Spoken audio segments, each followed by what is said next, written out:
제가 요새 한 2년 동안 마스크를 쓰면서 깨달은 게 있어요. 우리 한국 사람은 눈이 아름답다는 걸 깨달았습니다. 그리고 이제 코 밑에 입까지는 그렇게 아름답지는 않다는 걸 깨달았어요. 마스크를 쓰니까 전부 아름답고 잘생겼더라고요. 저도 마스크를 벗으는 게 저도 이게 입이 툭 튀어나오고 그런 모습을 발견하게 됐어요. 한 주간 잘 지내셨죠? 예.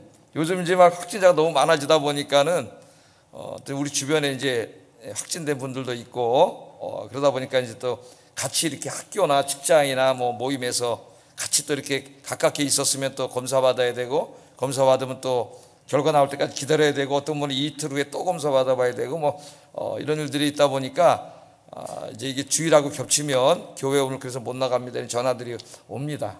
이게 좀 안타까워요. 안타까운데 하여튼 하나님께서 이 어려운 시기를 지나는 동안 하나님의 사랑하는 자녀들인 여러분들을 지켜주실 줄 믿습니다. 불성벽으로 하나님이 지켜주셔서 감염되지 못하게 하시고, 또 감염된다 할지라도 성령의 불로 하나님 태워주셔가지고 심각한 중증으로 가지 않고 깨끗하게 낫게 하실 줄로 믿습니다. 그러면 항체가 공짜로 생기는 거잖아요. 그죠? 자연 항체가. 자, 오늘은 하나님에 대해서 제가 설교를 하고, 또 하나님을 믿는 사람들인 우리는 어떻게 살아가야 하는가 하는 여기에 대해서 좀 말씀을 증거하려고 합니다. 제목을 창조주 하나님, 거룩하신 하나님 그렇게 정해봤습니다. 자, 우리는 하나님을 믿습니다. 맞습니까? 우리 부처님 믿지 않고 하나님을 믿잖아요. 그럼 여러분이 믿는 하나님은 어떤 분이세요? 어떤 분이세요? 제가 성경 공부 가르칠 때 제자 훈련을 옛날에 제가 시킬 때는 다 물어봤어요. 이렇게. 그러면 자기가 체험한 하나님에 대해서 이야기합니다. 이제 제가 물어보고 답변을 요구하는 것은 성경에서 말하는 객관적인 하나님이 아니고, 성경 공부할 때는 당신이 체험한 하나님. 근데 저는 이제 그렇게 대답을 했어요. 나보다 나를 더 잘 아시는 하나님. 그렇게 얘기를 했어요. 제 인생을 이렇게 되돌아보면 하나님이 나보다 나를 더 잘 아시고 내 길을 인도하시더라고요. 나는 여기로 가야 된다고 생각을 했는데 하나님이 어떤 여기로 데리고 가. 그래서 좀 왜 나를 자꾸 일로 데려가지? 나 일로 가야 되는데. 근데 나중에 이제 다 가보면 이래서 하나님이 날 일로 데려오셨구나. 그런 걸 깨닫게 되고, 하나님은 나보다 나를 더 잘하시는 하나님이다. 맞습니까? 예. 자, 우리가 이제 하나님을 믿으려면, 우리의 신앙이 가능하려면 하나님이 어떤 분인가를 알아야 돼요. 근데 우리는 유한한 인간, 이 피조물인 인간은 하나님에 대해서 알 수 없습니다. 하나님을 알 수 없어요. 하나님을 알 수 없다면은 하나님에 대한 신앙은 불가능해져요. 그래서 하나님께서 우리가 하나님이 어떤 분인가를 알 수 있도록 가르쳐 주셨습니다. 그 하나님이 우리에게 하나님은 어떤 분이다 이렇게 가르쳐 주신 것을 신학에서는 계시하셨다래요. 계시하셨다. 그래서 하나님이 어떤 분인가를 우리에게 계시해 주신 것을 기록한 책이 무슨 책이에요? 성경책이에요. 성경입니다. 그러므로 성경을 읽지 않으면 하나님이 어떤 분인가 알 수 없습니다. 성경은 하나님에 대해서 우리에게 가르쳐주고 있죠. 계시하고 있어요. 그래서 성경을 읽고 또 이렇게 설교를 통해서 설교를 듣고 성경을 배우고 그런 것이 중요해요. 그래서 신학교 가면은 하나님이 어떤 분인가를 배워요. 성경을 통해서 그 과목을 이제 The Doctrine of God, 신론이라 그래요. 신론. 하나님은 어떤 분인가? 창세기부터 계시록까지 성경 66권에 하나님께서 어떤 분인가를 알려주시고, 또 어떤 사람과 인생 속에서 개입해서 행동하시고 인간의 역사에 개입하시고 이런 내용들을 다 이렇게 연구해가지고 하나님이 어떤 분인가를 조직적으로 연구하는 분야를 이제 조직신학이라 그래요. 성경에서는. 그래서 하나님이 어떤 분이다 한 학기 동안 공부를 하게 됩니다. 하나님은 어떤 분인가. 자, 하나님에 대해서 많은 것을 이야기할 수 있지만 가장 핵심이 되는 것은 하나님은 창조주 하나님이시다. 또 하나는 거룩하신 하나님이시다. 이게 가장 중요한 거예요. 하나님에 대해서 공부할 때. 하나님은 창조주이시고 거룩하신 하나님이시다. 이게 가장 중요합니다. 그런데 오늘 시편 24편에 이 하나님에 대한 두 가지 고백이 다 나타나요. 시편 24편은 어떤 시편이냐면 누가 지었어요? 한번 여러분 성경 보세요. 누가 지었다 그랬어요? 예? 다윗이 지었죠. 다윗이. 다윗이 이제 왕이 된 후에 다윗의 마음에 소원이 하나 있었습니다. 그거는 자기 나라의 중심에 왕인 자기가 있는 게 아니라 하나님이 중심이 되는 나라를 만들고 싶었어요. 그래서 왕이 된 다음에 제일 먼저 한 일이 뭐냐면은 하나님의 임재를 상징하는 하나님의 언약궤, 그 언약궤를 자기 성에 모시는 거였죠. 그래서 오늘 24편은 바로 이제 그 언약궤를 자기의 성으로 이렇게 모시고 들어올 때, 그러니까 하나님을 모시고 들어오는 거예요. 왕을 모시고 들어오는 것처럼 이스라엘의 왕이신, 온 땅의 왕이신 하나님을 모시고 다윗의 성으로 들어올 때에 그때 이제 고백했던 이야기들이 시편 24편입니다. 그러니까 지금 사람들이 눈으로 볼 때는 요만한 괴짝 하나가 들어오는 거죠, 지금. 예? 괴짝이 하나 들어오는데 그 괴짝은 뭐의 상징이에요? 하나님이 임재해 계시는 거예요, 거기에. 상징이에요. 그래서 그 괴짝이 들어올 때는 하나님이 성으로 들어오시는 거죠. 하나님이 성으로 들어오셔가지고 이스라엘 백성들과 함께 사시는 거예요. 그 성 안에서. 함께 사시면서 하나님이 그들을 지켜주시는 겁니다. 그들에게 복을 주시는 거예요. 지금 그래서 하나님이 그 하나님을 상징하는 언약궤가 성으로 들어오는데 이날 다윗이 너무나 감격해가지고 찬송을 부른 내용이 오늘 24편이고 우리도 여기다 곡을 붙여가지고 금요일 날 찬송을 부르죠. 예? 금요기도 오시는 분들은 찬송 부르잖아요. 문들아 문을 열어라. 굉장히 그냥 웅장하고 힘찬 찬송입니다. 만왕의 왕이 들어가신다 막 그러면서 우리가 금요일날 찬송을 부르는데 오늘 설교를 잘 들으면 이제 그 찬송 부를 때 더 은혜가 됩니다. 의미를 깨닫기 때문에.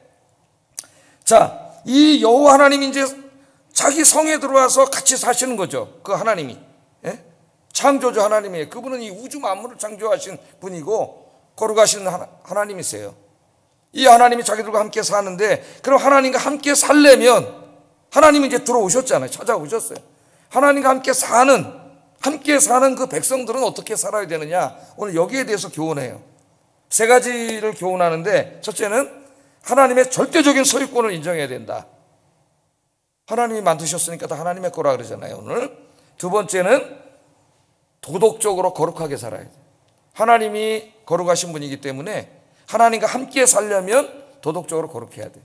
세 번째는 함께 하시면서, 우리가 함께 하시면서 복 주시고 지켜주신 하나님의 은혜 감사하며 찬양하며 예배드리는 삶을 살아야 된다. 이 세 가지를 오늘 당부하고 있어요. 하나님이 여러분의 가정에 들어오시고 여러분의 마음에 들어오시고 우리 아이언교회에 들어오셔서 우리와 함께 거하시는데 그 하나님과 함께 사는 사람들은 이렇게 살아야 된다는 겁니다. 굉장히 중요한 말씀이에요. 그래서 하나하나 좀 생각을 해보겠습니다. 첫째, 이제 다윗이 고백한 것은 우리가 믿는 하나님은 창조주 하나님이라는 겁니다. 창조주 하나님. 제일 중요하다고 생각해요, 저는. 창조주 하나님. 우리가 가끔 밤하늘의 수많은 별들을 바라보면서 그 경이로움에 감탄을 합니다. 감탄을 해요. 또한 산과 들과 강과 바다에 나가서 그 대자연을 바라보면서 대자연의 장엄함과 아름다움을 보고 우리가 경탄을 하죠. 그리고 그러면서 우리가 스스로에게 묻습니다. 이 수많은 별들과 이 광활한 우주와 이 대자연이 어떻게 생기게 됐을까? 어떻게 존재하게 됐을까? 이런 생각을 우리가 하게 됩니다. 뿐만 아니라 나는 어떻게 존재하게 됐을까? 물론 나는 우리 어머니 아버지가 원인이죠. 그러나 그 인간은 끊임없이 그 위로 올라가면 인간은 이 땅 안에 어떻게 존재하게 됐을까 하는 이 궁극적인 존재의 근원, 여기에 대한 우리가 의문점에 봉착하게 돼요. 물론 학교 가면 애들에게 과학이라고 해서 가르칩니다. 학교 선생님들이 우연히 생겨났다는 거예요. 그냥 우주도 그냥 무슨 조그만 고밀도 덩어리가 하나가 뭐 있었는데 또 그거는 어떻게 있었냐 그러면 그 대답도 못해요. 우연히 있었대요. 그냥 그게 어느 날 빵 터져 대폭발을 해가지고 3분 만에 이 우주의 오늘의 모습이 이루어졌다고 얘기하고, 이 지구상에 어떻게 생명이 생겼냐 그러니까 저기 조그만 단세포 생물이 하나 해가지고 그게 어떻게 진화가 돼가지고 수백만 년 동안 이렇게 모든 생물이 생겼다고 하는 참 믿을 수 없는 이야기를 굉장히 합리적인 이야기처럼 과학으로 애들한테 가르쳐서 심각한 문제죠 지금. 그러니까 우리 이 학교는 하나님의 말씀을 정면으로 부정하는 걸 가르칩니다. 성경을 열면 태초에 하나님 천지를 창조하시니라 그랬는데 저들은 태초에 빅뱅이 있었느니라, 진화가 있었느니라 이렇게 가르침으로써 우리 인간이 알아야 될 제일 중요한 진리를 학교에서는 부정해요. 우리 아이들이 거기에 노출되어 있습니다. 지금 그걸 우리 부모님들이 항상 신경을 써야 돼요. 자, 이 다윗이라고 하는 사람, 24편은 다윗이 썼는데, 다윗은 이제 이 대자연에 나가서 밤하늘을 바라보고 대자연을 바라보면서 이 가운데 이것을 창조하신 하나님을 만나고 그 은혜에 감격하는 시편을 여러 편 썼어요. 여러분, 여기 이제 컵이 하나 있는데, 목사님 그 까만 컵이 이렇게 딱 여기 먹으라 그러죠, 이거를? 예? 손잡이가 있는 컵을 먹으라 그러는데, 우리는 또 머그에다 잔자를 하나 더 붙여가지고 머그잔이라 그래. 머그잔. 잔자 필요 없죠. 이게 먹으라고 하는데, 이거 멋있는데 이거 어디서 났어요? 제가, 글쎄요, 집사님. 제가 오늘 저 교회 나와보니까 여기 그냥 우연히 저절로 생겼네요. 이거 저절로. 여기 저절로 생긴 거예요, 우연히. 그럼 여러분 저보고 뭐라 그러겠어요? 목사님 이제 60이 돼가더니 좀 맛이 가셨네. 그럴 거 아니에요. 예? 그렇잖아요. 어떻게 생겼어요? 그랬더니 제가 이거 저 시장에 나가서 너무 이뻐가지고 제가 하나 샀습니다. 이거 누가 만든 분이 있겠죠. 제가 샀어요. 그렇게 말하면은 그건 다 합리적인 설명이죠. 그러니까 지금 이 광활한 우주와 우리 이 지구 안에 존재하는 모든 생명이 어떻게 생겼냐 하는 거는 제가 이거 우연히 생겼다, 저절로 생겼다고 하는 것과 똑같아요. 과학자라고 하는 말이 사람들이 가르치는 게 학교에서. 그게 어떻게 우연히 생기겠어요, 여러분? 예? 그게 어떻게 우연히 생기겠어요?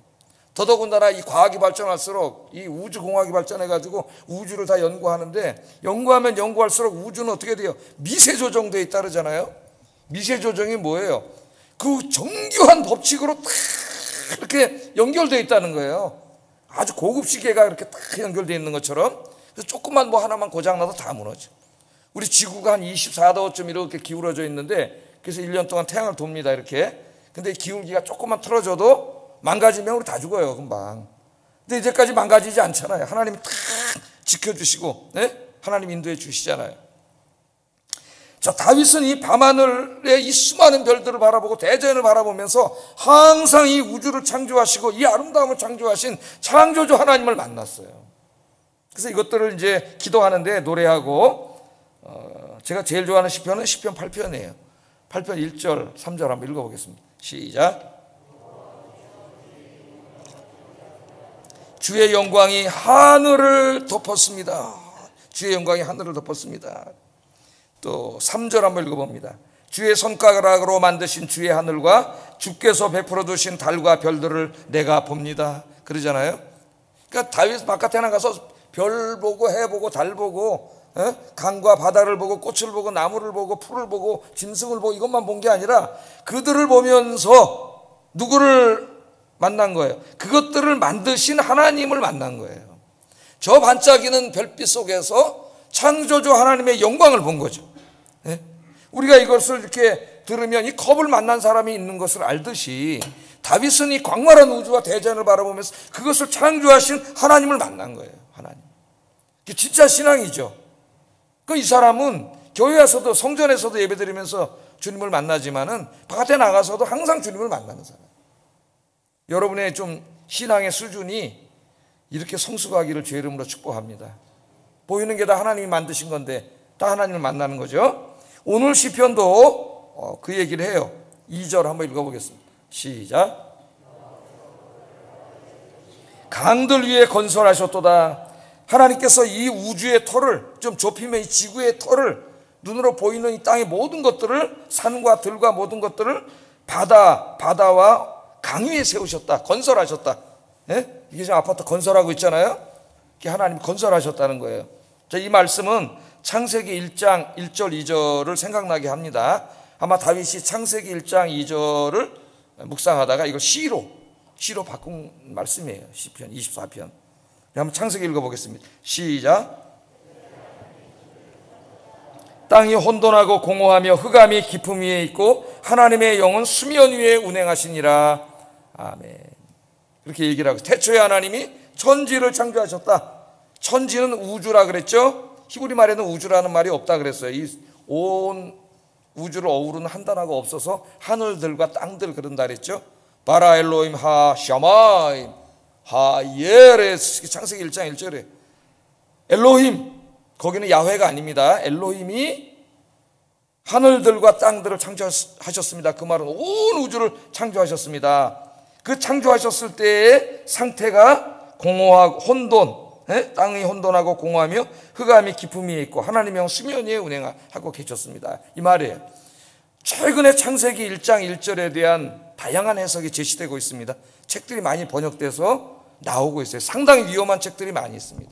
자신을 복음주의자라고 밝히는 신학자들이 창세기 1장 1절의 창조의 이야기를 문자 창조로 이해하지 않고 이것은 무슨 시나 혹은 신화로 이해해가지고 하나님의 창조를 부정하거나 이상한 주장을 해요.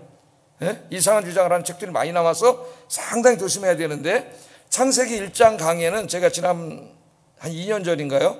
주일 오후 예배 설교하면서 그림까지 그려가지고 탁 강의를 자세히 했어요. 그래서 홈페이지에 있을 겁니다. 아마 다시 한번 공부를 하세요. 여러분, 제가 오늘 다 여기 지금 강의할 수는 없어요.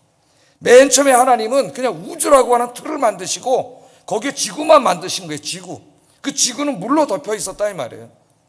물로 덮여 있었는데 그 상태가 공허하고 어둠이, 빛이 없었으니까 어둠이 물 위에 있었고 하나님은 그 물 위를 운행하고 계셨다고 하는 그 말인데, 오늘 다윗은 이 말씀을 통해서 그 물 위에다가 하나님 모든 것을 이제 이 세상을 만들었습니다. 그러니까 이 신앙의 그 사색과 깊이가, 묵상이 굉장히 깊은 사람들이에요. 그냥 예수 믿고 돈 많이 벌고 잘 되고 부자 되고 이런 좀 기복신앙이 아니라 깊은 묵상이 있는 사람들이에요. 묵상이. 신앙생활은 그렇게 너무 가벼우면 안 돼요. 하나님의 말씀을 깊이 묵상을 해야 돼요.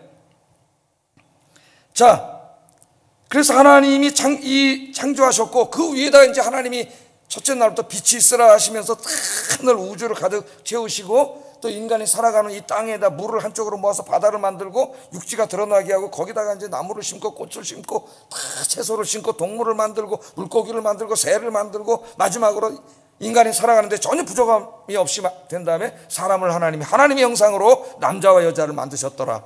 할렐루야. 이게 진리입니다. 학교 가면 거짓말을 가르치는 거예요. 신화만도 못한 이야기 아닙니까 여러분? 저 뭐 수십억 년 전에 뭐 우주에 많은 점이 떠졌다는 걸 자기들이 뭐 봤어요? 뭐 했어요? 이미 과학이 아니에요. 과학은 방법론이 어떤 것을 관찰해야 돼요. 제일 먼저 눈으로, 감각기관으로 관찰한 다음에 한 번의 관찰은 우연일 수 있기 때문에 그것을 동일한 상황에서 여러 번 관찰해가지고 그것이 동일하게 일어났을 때 하나의 이론이 되는 거예요. 근데 첫째 관찰하지 않았어요. 진화도 마찬가지예요. 그러니까 그들도 믿음일 뿐이지 과학이 아닌데 학교에서 이걸 과학이라고 그러고 이건 종교고 이래서 아이들이 혼돈이 온단 말이죠. 혼돈이. 하나님이 하여튼 창조를 하셨습니다.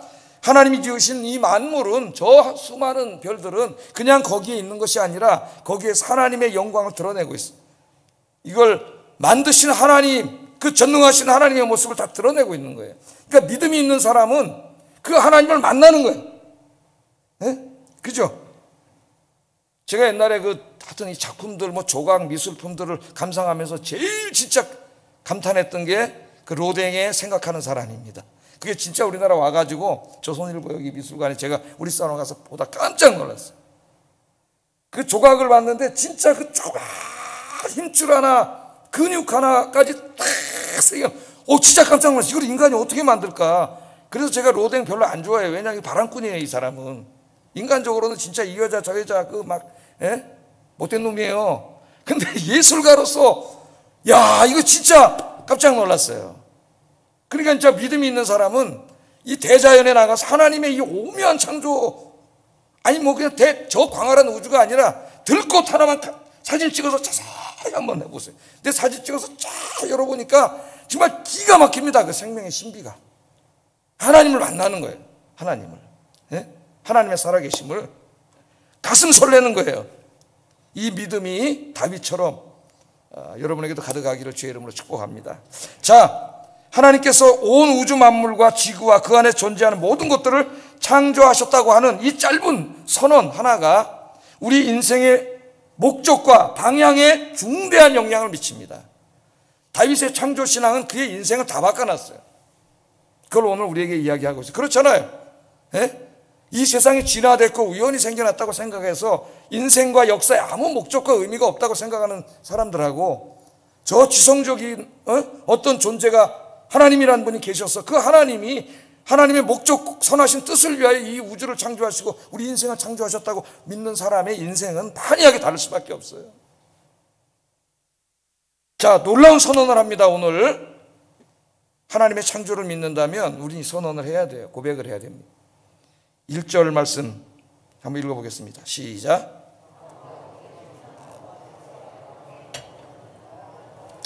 아멘. 땅과 거기에 충만한 것과 그 안에는 모든 것들이죠. 세계와 그 가운데 사는 모든 사람들은 다 누구의 것이에요? 여호와의 것이로다. 할렐루야. 여호와 하나님의 절대적인 소유권을 주장하기 시작합니다. 자, 지금 이 광경을 생각해 보세요. 하나님을 상징인 언약교회가 지금 자기 성으로 들어오고 있습니다. 그 들어오신 하나님이 누구라 그래요? 이 광활한 우주 만물을 창조하신 창조주 하나님이라고 다윗이 노래하고 있습니다. 지금 그 노래를 하면서 그 이스라엘 백성들에게 중요한 교훈을 주고 있는데 이 모든 것들을 다 하나님이 창조하셨기 때문에 그 주인이 하나님이시라는 거예요. 우리가 아니에요. 이거는 다윗이 굉장한 선언을 하고 있는 것인데요, 자기의 나라 이스라엘도, 그 예루살렘 성도, 그 안에 존재하는 모든 백성들도, 자기가 가진 왕권도, 심지어는 자기의 모든 소유와 재산도 다 우리 게 아닙니다. 내 게 아닙니다. 그 말이에요. 다 누구의 것이에요? 하나님의 것이죠. 하나님의 것. 여러분도 그렇게 생각하십니까? 네? 다 하나님의 것이에요. 이 말씀은 저작권을 중요하게 여기는 현대인들에게는 훨씬 더 잘 이해가 됩니다. 여러분, 어떤 작곡가가 노래를 하나 작곡했어요. 그러면 그 노래 누구 거예요? 작곡가죠. 소유권이 작곡가에게 있어요. 그래서 여러분들 저 노래방에 가셔가지고 노래를 한 곡 부르면 어떻게 해야 돼요? 그 작곡가에게 노래 부르는 사용료를 내고 불러야 돼. 예? 여러분 돈 내고 부르잖아요. 거기 다 포함되어 있는 거예요. 그래서 여러분들이 노래를 부르면은 그 작곡가 통장으로 돈이 쏠랑쏠랑 들어가요. 예? 그래서 인기가 있어가지고 사람들이 노래방에 가서 많이 부르면은, 예? 그 돈이 쏠랑쏠랑 계속 들어와가지고 돈 엄청 벌어요. 좋은 노래 하나만 작곡하면은 그거 가지고 아파트 뭐 10매덕짜리 산다, 싸고도 남다 그러잖아요. 예? 한 70년간 돼. 그게 3대까지 자식에게 물려줄 수 있대. 그 판권을. 내가 작곡을 못해. 작곡을 했어요. 소유권 인정되잖아요. 예? 그 화가가 그림을 그렸다 한번 생각을 해보세요. 그 그림 누구 거예요? 그 화가죠. 소유권이 화가에게 있어요. 마찬가지로 하나님이 모든 것을 창조하시고 만드셨기 때문에 이 우주 안에 존재하는 모든 것들은 다 하나님의 것이에요. 우리 게 아니에요. 우리 게 하나님의 것입니다. 이것을 자기 개인에게 좁혀보세요. 너무 큰 얘기만 하면 나하고 상관없는 얘기가 될 수 있어요. 자기에게 좁혀보세요. 나에게 해당됩니다. 나의 모든 것은 내 것이 아니라 하나님의 것이에요. 내 몸도 나의 것이 아니라 하나님의 겁니다. 내 건강도 내 것이 아니라 하나님의 것입니다. 내 재능도 내 것이 아니라 하나님의 것입니다. 내 자식도 내 것이 아니라 하나님의 것입니다. 내 재산도 내 것이 아니라 하나님의 것입니다. 내가 가진 모든 것들은 내 것 없어요. 다 하나님의 것이에요.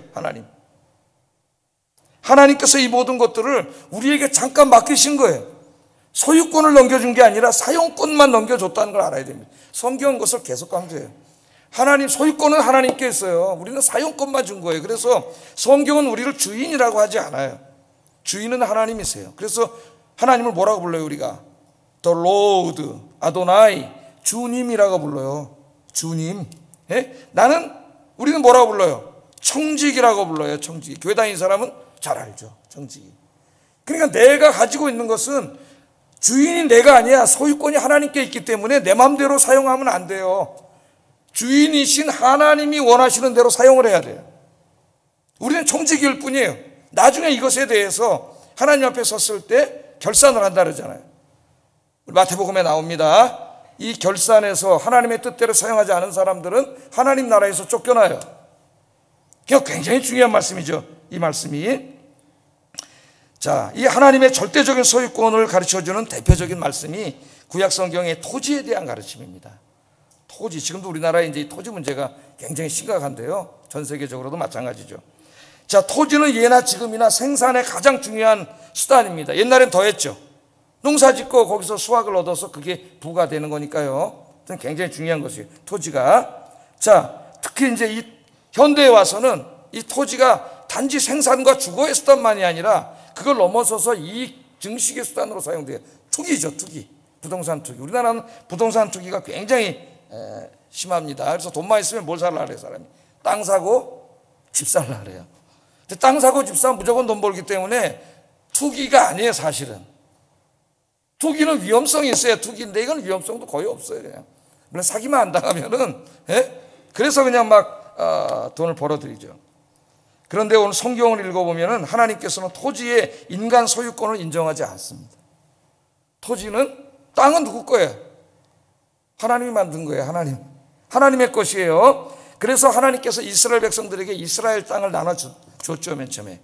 여호수아에 보면 땅을 나눠줍니다. 이스라엘 땅을 그 백성들에게 나누어주는 작은 이야기지만 그것은 온 세계 사람들에게 이 지구를 맡긴 하나님의 이야기의 하나의 뭐예요? 상징이에요, 상징. 그거 나눠주시면서 뭐라고 말씀하셨냐면 그 유명한 여기 기독교 경제학의 기초가 되는 말씀을 하셨어요. 레위기 25장 23절입니다. 한번 읽어보겠습니다. 시작.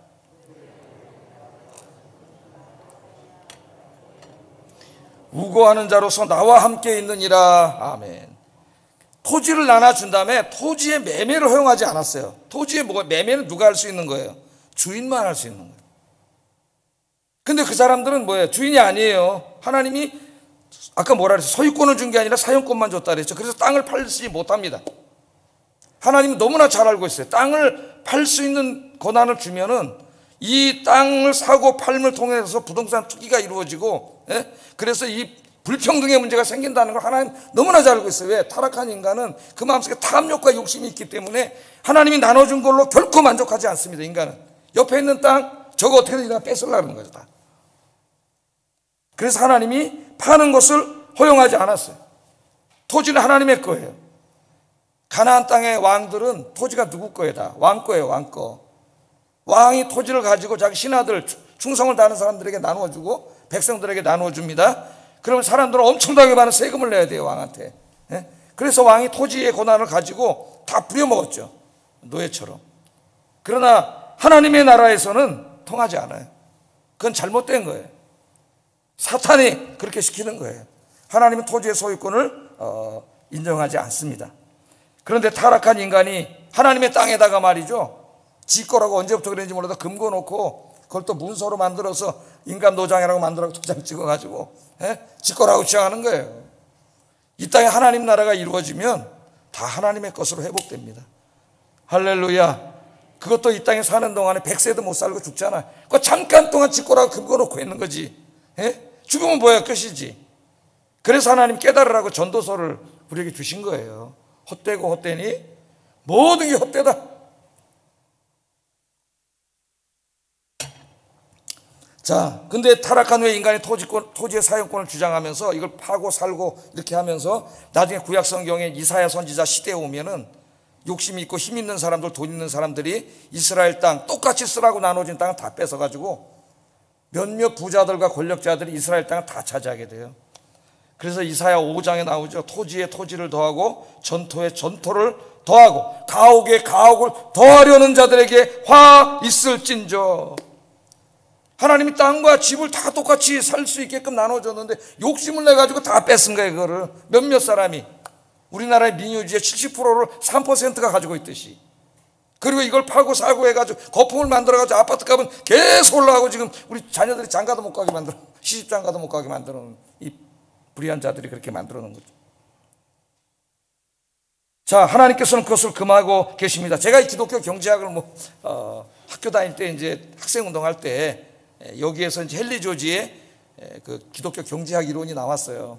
그래서 이제 토지 이론이 나오고, 그래서 제가 학교 다닐 때 이제 이 주사파, 김일성 주체 사상을 이 사회 변혁 이론으로 삼는 주사파 아이들이, 제가 학생 운동할 때는 우리나라 다 장악하고 있었습니다. 학생 운동권을. 그다음에 극소수의 PD 애들, 마르크스를 이제 자기들의 그 혁명 주체로 삼는 사람들, 몇 개의 대학하고 이렇게 있었어요. 한쪽에서 기독교인들이 토지 운동을 하고 있었습니다. 핵심적인 논쟁이 이 자본주의 사회, 우리 사회 문제가 자본에 있지 않고 토지에 있다, 그렇게 생각하던 사람들이 기독교인들이었어요. 이제 돌아가셨지만 대천독 신부나 이런 분들 중심으로 이제 토지 이론, 그래서 거기서 토지 공개념이 나오고 지금 토지법이 다 이거 기독교인들이 한 거예요, 사실은. 근데 정치하는 사람들이 이것을 정치에 이용해 먹으려고 포퓰리즘에 빠져가지고 표 하나라도 더 얻으려고 막 이걸 그냥 이것저것 또 막 하다 보니까 나라가 엉망이 된 거예요. 사실은 이 불평등의 문제를 해소하고 빈익빈 부익부를 해소하고 모두가 함께 잘 사는 사회를 만들려면 토지의 문제 굉장히 중요합니다. 넓게는 동의해요, 저는 하는 일에. 그러나 그 시도하는 그 사람들의 그 방법과 그다음 목적이 잘못됐어요. 하여튼 거기서 끝나겠습니다. 자, 하여튼 중요한 건 뭐냐, 하나님이 그 땅을 주시고 소유를 주시면서 사용권을 주셨는데 우리 소유권은 하나님께 있고, 그 사용권을 받은 우리들은 그러므로 하나님의 뜻대로 사용해야 돼요. 그건 토지였지만 지금은 여러분의 재산이에요. 돈이라고 할 수가 있겠어요. 하나님의 것인 거 인정하십니까? 하나님을 믿는 사람은, 창조주 하나님 믿는 사람은 소유권부터 인정해야 돼요. 인정하지 않으면 하나님 믿는다 볼 수 없어요. 그 소유권을 우리가 인정하면은 그 다음에는 내 마음대로 쓰면 안 되지. 하나님의 마음대로 뜻대로 써야죠. 그래서 그 하나님의 뜻대로 어떻게 사용하느냐, 하나님이 이제 이것을 우리에게 가르쳐 주시는데 세 가지 책임을 다하도록 가르쳐 주셨어요. 세 가지 책임. 첫째는 하나님에 대한 책임입니다. 구약 윤리, 경제 윤리를 읽으면 하나님에 대한 책임이 굉장히 중요해요. 그래서 하나님의 책임을 다하기 위해서 11조라든가 소득의 11조라든가 첫 열매라든가 등등 이런 것들을 하나님께 드리게 했어요. 내게 아닙니다. 그것이 성전에 드려짐으로 성전에 봉사하는 제사장과 레위인들을 사용하게 되고, 성전 예배와 그 돈이 많이 들어가죠. 성전을 유지하려면 하나님을 예배하고 교육하고, 지금으로 말하면 선교하고 이러는데 사용하도록 하나님에 대한 책임을 다해야 돼요. 여러분이 그 책임을 다하지 않으면 교회는 재정이 부족하고 하나님의 일을 할 수 없습니다. 시설은 낡고 아무것도 할 수가 없어요. 두 번째는 이웃에 대한 책임을 다해야 돼요. 내 돈이라고 나 혼자 다 쓸 수 있는 게 아니에요. 내가 벌었어도 내게 아니야, 하나님의 것입니다. 그러므로 성경은 이웃에 대한 책임을 다하도록 해요. 그래서 농사를 진 다음에 어떻게 하라 그랬어요? 안식년이 돌아오는 7년째는 농사 짓지 말라 그랬습니다. 그래야 가난한 사람들이 와서 1년 동안 농사 져서 먹고 살 수 있도록 그렇게 했고, 7년이 7번 되면 7, 7에 49, 50년째 되는 날을 희년으로 정해가지고 그때에 혹시 거래를 해서 남의 땅을 내가 사드렸다 할지라도 원래 주인에게 다 돌려주도록 했어요. 하나님의 뜻대로 살았으면 50년마다 원상태로 돌아가게 돼 있어요, 지금. 근데 인간의 탐욕과 욕심이 하나님의 뜻대로 살지 않아서 이 모양이 된 겁니다. 오늘 인류 사회 가장 인류를 위협하는 문제가 이 불평등의 문제예요. 불평등의.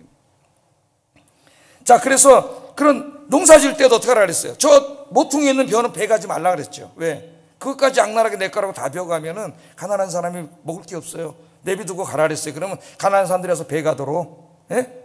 또 추수하다가 이삭이 떨어지면 다 주워가지 말라 그랬어요. 떨어지면 내비로 두라 그랬습니다. 하나님. 왜? 가난한 사람들이 주워가도록. 그 성경에 보면 그것을 말씀대로 지킨 사람이 보아스고 그걸 주순 사람이 룻이에요. 다른 사람은 안 했을 거야, 아까워서. 예? 떨어뜨리면 혼나지, 일꾼들. 어디 떨어뜨리냐고. 다 하라 그랬어요. 포도 딸 때도 다 따지 말라 그랬어요. 왜? 남겨놓고 가라 그랬어요. 가난한 이웃들이 따먹도록. 하나님은 철저하게 이웃에 대한 책임을 가르치고, 고아와 또 과부와 가난한 사람들, 객들, 외국인들을 위해서 하나님이 너에게 주신 복을 나누어 주라고 이야기합니다. 우리가 율법 그러면 무슨 굉장히 이상한 나쁜 법이라고 생각하는데 잘못된 생각이에요. 이게 율법에 다 있는 말씀이에요. 세 번째는 가족에 대한 책임이에요. 그래서 우리는 가족을 이루면은 열심히 일해가지고 가족을 부양하고 가족에 대한 책임을 다해야 됩니다. 그러니까 근면하게 일해야 돼요. 일하기 싫은 자는 먹지 말라 그랬습니다, 하나님께서. 기독교는 절대 게으르면 안 돼요. 무슨 일이든지 열심히 일해서 가족에 대한 책임을 다해야 됩니다. 이것이 율법이 우리에게 가르쳐주는 우리 소유에 대한, 하나님에 대한 이 책임이에요. 책임. 하나님에 대한 책임, 이웃에 대한 책임, 가족에 대한 책임을 다해야 됩니다. 이게 지금 우리에게도 21세기 그대로 적용돼요. 이 소유권을 인정한다는 것이. 하나님에 대한 책임을 다해야 됩니다. 11조, 헌금, 간상금, 주일헌금, 선교헌금 등 하나님에 대한 책임을 다함으로 예배를 드리고 전도하고 교육하고 이 모든 성전을 세우고 선교하는 이 모든 일에 부족함이 없도록 해야 돼. 여러분 그렇게 하고 있습니까? 두 번째는 이웃에 대한 책임을 다해야 돼요. 우리 주변에 가난하고 소외된 사람들 다 내 게 아닙니다. 우리가 구제연금을 하잖아요. 여러분들 수입에서 반드시 떼서 어려운 이웃들을 위한 이웃에 대한 책임을 다해야 돼요. 현대 국가의 제일 중요한 게 복지예요. 사회복지. 예? 가난한 사람들이 저렇게 밥 굶고 어렵게 살도록 내버려 두고 몇몇 사람 너무나 잘 살고 이런 사회가 돼서 안 되는 거죠. 이웃에 대한 책임을 다해야 돼. 세 번째는 가족에 대한 책임을 다해. 똑같습니다. 열심히 노력해가지고 가족들이 밥 굶고 그렇게 되지 않도록 열심히 일을 해야 돼요. 자, 하나님의 소유권을 인정하는 사람들 이 세 가지 책임을 다해야 됩니다. 하나님이 우리에게 많은 것을 주셨습니다. 하나님에 대한 책임, 이웃에 대한 책임, 가족에 대한 책임을 다하고 여기에 하나님의 뜻에 맞게 소유를 사용하시는 여러분 되기를 주의 이름으로 축복합니다. 두 번째, 좀 빨리 해야 되겠는데 시간이 좀 많이 갔어요. 자, 두 번째는 하나님 거룩하신 하나님이세요. 레위기 11장 45절에 보면 내가 거룩하니 너희도 거룩하라 그렇게 말했습니다. 거룩을 생각할 때 제가 두 가지 있다 그랬죠. 하나는 하나님의 초월성을 말하고 하나님은 도덕성을 말하는데 오늘 본문은 도덕성을 말해요. 하나님은 죄가 없으신 거룩하신 하나님입니다. 그런데 한번 생각해 보세요. 이제 하나님이 성에 자기들만 사는 게 아니에요. 거룩하신 하나님이 들어오셨어요. 그 중앙에 하나님이 계세요. 성전에 거기 사세요. 그러면 그 하나님과 함께 만나서 영적으로 교제하고 하나님과 함께 살아가려면 그 사람들은 하나님처럼 도덕적으로 거룩해야 합니다. 하나님은 죄가 있는 곳에 함께 하지 않아요. 그래서 오늘 말씀해 보면은 3절 4절 한번 읽어보겠습니다. 시작.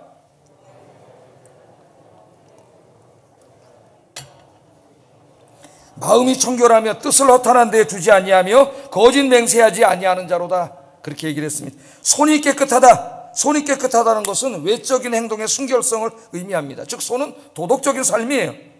손을 깨끗이 씻잖아요. 우리가 그럼 깨끗해지지 않습니까? 제가 손은 한 10번 씻어야 돼요. 나갔다 오면 씻어요. 왜? 손에 세균이 다 끼어가지고 이 손이 다 우리 다 병들게 하는.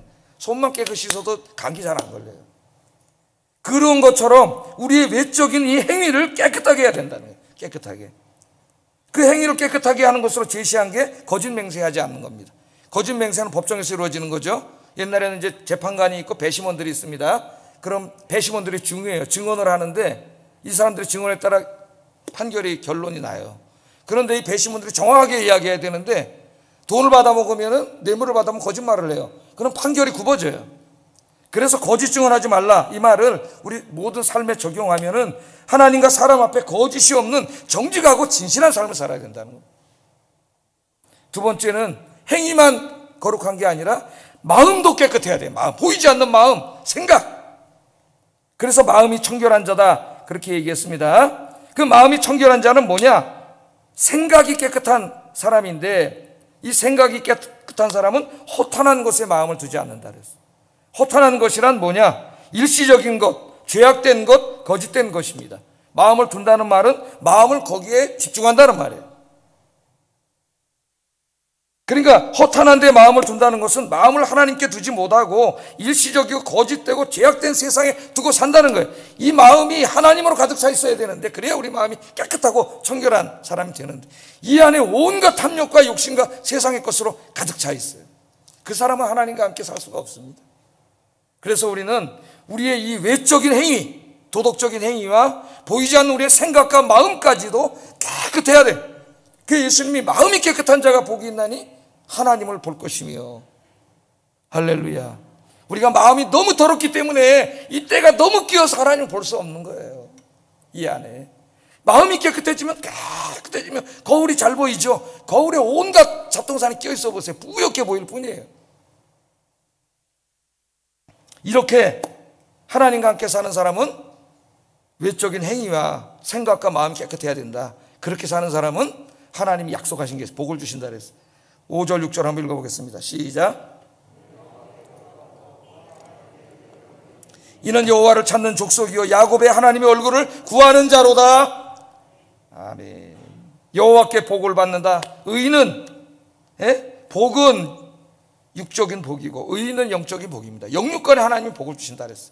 우리 함께 성도님들이 하나님과 같이 사시잖아요. 여러분 가정에도 하나님이 오시고 여러분 마음에 성령님이 계시고 이 성전에 하나님이 계신데 여러분의 행위와 마음이 깨끗한 여러분 되기를 주의 이름으로 축복합니다. 그러면 하나님 복 주신다니까요. 마지막으로 마지막으로 이 하나님과 함께 살아가는 사람들은 늘 하나님의 은혜를 기억하면서 감사 찬양의 예배를 드려야 된다는 7절 10절 한번 읽어보겠습니다. 시작.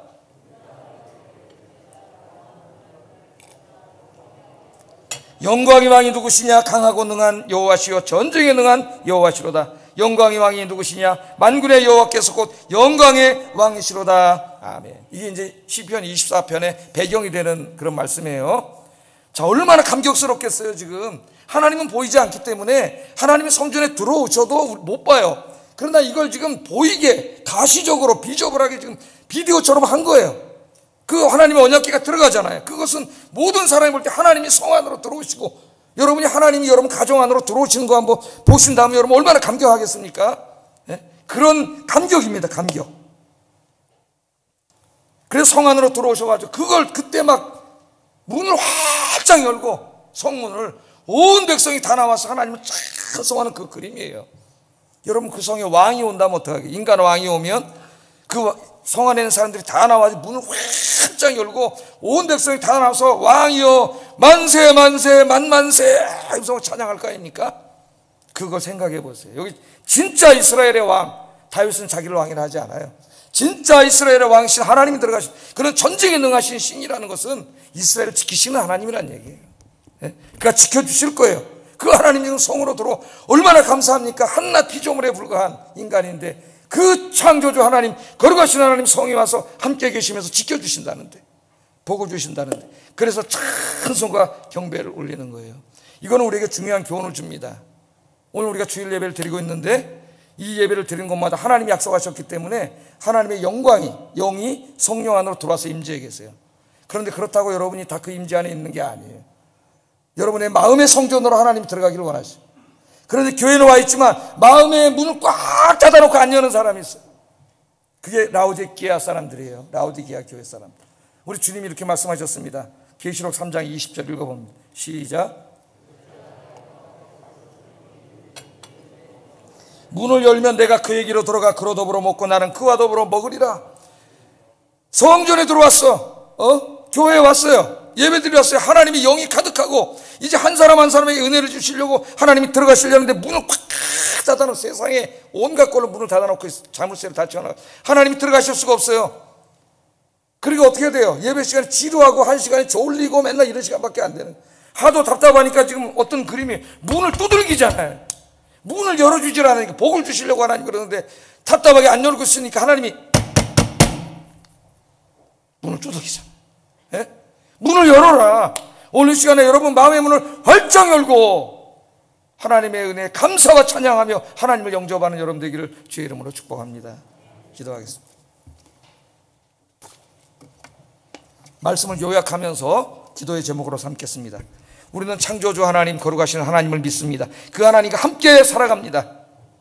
첫째, 나의 모든 것들이 내 것이 아니라 하나님의 것임을 인정하고 내 모든 것들을 하나님의 뜻, 즉 하나님과 이웃과 가족에 대한 책임을 다하는 데 사용하게 하여 주시옵소서. 두 번째, 하나님과 사람 앞에서 나의 생각과 행위가 깨끗한 삶을 살게 해주세요. 세 번째, 마음의 문을 활짝 열고 하나님을 영접하고 찬양과 경배를 드리는 예배의 삶이 있게 해주세요. 기도하겠습니다. 사랑하신 아버지 하나님 감사합니다. 오늘 귀한 말씀을 통하여 놀라운 지혜의 말씀을 깨닫게 해주신 것 감사합니다. 우리가 믿는 하나님은 창조주 하나님, 거룩하신 하나님임을 알게 하신 것 감사합니다. 하나님께서 우리의 마음에 찾아오시고 우리의 가정 안으로 들어오시고 우리의 삶의 터전에 찾아오시고 우리가 예배하는 이 거룩하신 성전에 찾아와 임재해 계신 줄로 믿습니다. 하나님과 동행하는 저희들이 어떻게 살아야 되겠습니까? 내 모든 소유가 하나님의 것임을 인정하고 하나님의 뜻대로 사용하게 하여 주시옵소서. 하나님에 대한 책임, 이웃에 대한 책임, 가족에 대한 책임을 다하게 하여 주시옵소서. 하나님, 거룩하신 하나님과 함께 살아가는 저희들이 우리의 외적인 도덕적인 행위뿐만 아니라 우리의 마음과 생각이 깨끗한 거룩한 성도가 되게 하여 주시옵소서. 우리의 마음의 문을 시간에 활짝 열고 주님이 문을 두드리는 소리를 듣고 마음의 문을 활짝 열고 주님을 영접하고 감사의 찬양과 예배를 드리는 저희들이 되게 하여 주시옵소서. 예수님 이름으로 기도드립니다. 아멘.